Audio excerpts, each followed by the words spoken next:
Coming to big boss వచ్చేసరికి 3 rounds అయితే complete అయినాయి. 4th రౌండ్ అగ్ని పరీక్ష అయితే మనకి వెళ్ళబోతున్నాం.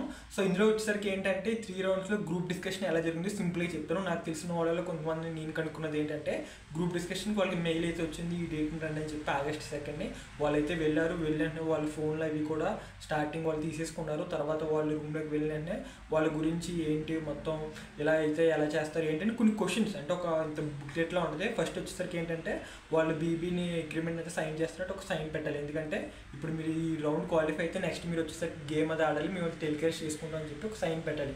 తర్వాత కొన్ని పిచ్చి క్వశ్చన్లు అంటే మీరు చచ్చిపోతే ఏం చేస్తారు, మీరు ఒక జంతువుల పుడితే ఏం చేస్తారు, ఇలా మొత్తం ర్యాండమ్ క్వశ్చన్స్. అసలు ఆ క్వశ్చన్స్ ఉంటే మీ పర్సనాలిటీ ఏంటో వాళ్ళకి తెలిసేలా చాలా క్వశ్చన్స్ ఉంటాయి.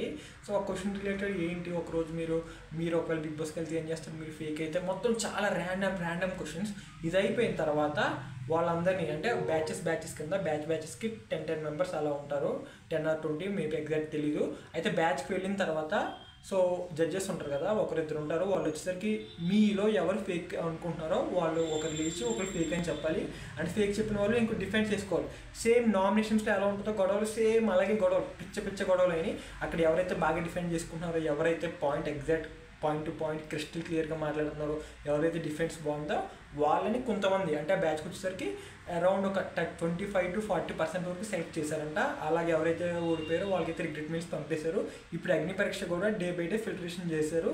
అగ్ని పరీక్ష రిలేటెడ్ వీడియో కూడా చేశాను. Thank you.